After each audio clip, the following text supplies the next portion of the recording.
বৰপেটা ৰোডৰ ডকাইতিৰ সন্দেহত 4 জনক আটক কৰা হৈছে আৰু শেহতীয়া তথ্য অনুসৰি 4কে গ্ৰেপ্তাৰ কৰা হৈছে।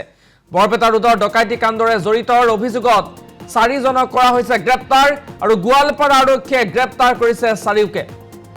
সেনকো গোল্ড এণ্ড ডায়মণ্ডছত শুকুৰবাৰে সংঘটিত হৈছিল চাঞ্চল্যকৰ ডকাইতি কাণ্ড। ডকাইতে লুটি নিছিল 12 কোটি টকাৰ অলংকাৰ আৰু তাৰ পাছতেই এই ডকাইতিৰ সন্দেহত 4 জনক ইতিমধ্যে গ্ৰেপ্তাৰ কৰা হৈছে। আমি দৃশ্যাংশ আপোনালোকক দেখুৱাম, এক্সক্লুসিভ দৃশ্য আমাৰ সৈতে আছে। গোৱালপাৰা আৰক্ষীয়ে ইতিমধ্যে 4 জনক গ্ৰেপ্তাৰ কৰিছে। বৰপেটাত চাঞ্চল্যকৰ ডকাইতি কাণ্ড। বৰপেটা ৰোডত কালিৰ দিনটোত সংঘটিত হোৱা সেই চাঞ্চল্যকৰ ডকাইতি কাণ্ডৰে জড়িতৰ অভিযোগত ইতিমধ্যে এই 4 জনক আৰক্ষীৰ জালত পৰিছে। গোৱালপাৰাৰ পৰা আৰক্ষীয়ে অভিযান চলাই উঠাই আনিছে এই 4টা দুৰ্বৃত্তক আৰু কালিৰ দিনটোত সংঘটিত হোৱা ভয়ংকৰ ডকাইতি কাণ্ডটোত চাঞ্চল্যকৰ ডকাইতি কাণ্ডটোত জড়িত থকাৰ সন্দেহ প্ৰকাশ কৰিছে এই 4 দুৰ্বৃত্ত। আৰু ইতিমধ্যে অধিক তথ্যৰ বাবে কালিৰ দিনটোত ঘটনাটো কেনেদৰে সংঘটিত হ'ল, কি হৈছিল প্ৰকৃততে, কেনেদৰে এনে এটা ভয়ংকৰ ঘটনা দিন দুপৰতে ঘটাবলৈ সাহস কৰিলে এই 4 দুৰ্বৃত্তই বা এই গেংটোৱে, তাৰ সন্ধানত সেই কেতবোৰ প্ৰশ্নৰ উত্তৰ বিচাৰি বৰ্তমান সোধা পোছা অব্যাহত আছে। বৰপেটা ৰোডৰ ডকাইতি কাণ্ডৰে জড়িতৰ অভিযোগত ইতিমধ্যে 4 জনক গ্ৰেপ্তাৰ কৰা হৈছে। গোৱালপাৰা আৰক্ষীয়ে গ্ৰেপ্তাৰ কৰিছে এই 4কে। সেনকো গোল্ড এণ্ড ডায়মণ্ডছত 12 কোটি টকাৰ অলংকাৰ কালিৰ দিনটোত লুটি লৈ গৈছিল এটা গেঙে আৰু গ্ৰাহকৰ ভাৱত আহি পিস্তল দেখুৱাই কৰ্মচাৰীক ৰছীৰে বান্ধি লৈ গৈছিল এই সমগ্ৰ অলংকাৰখিনি।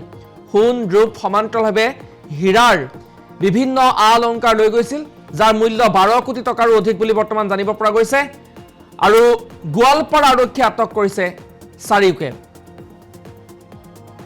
আৰু সোধা পোছাৰ বাবে আটক কৰিছে এই 4 জনক। বৰপেটাত সংঘটিত চাঞ্চল্যকৰ ডকাইতি কাণ্ডৰে জড়িতৰ অভিযোগত 4 জনক ইতিমধ্যে আটক কৰা হৈছে। কালিৰ দিনটোত আমি আপোনালোকক দৃশ্যাংশ দেখুৱাইছিলোঁ, চিচিটিভিত বন্দী হৈছিল সেই শিহৰণকাৰী দৃশ্য।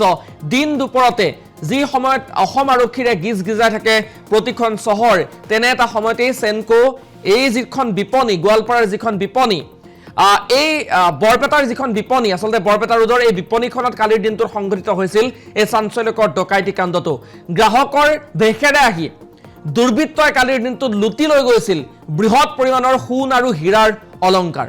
সেনকো গোল্ডছ এণ্ড ডায়মণ্ডছ নামৰ বিপণীখনত কালিৰ দিনটোত সংঘটিত হোৱা এই ঘটনাৰে জড়িতৰ অভিযোগত ইতিমধ্যে 4 জনক আটক কৰা হৈছে।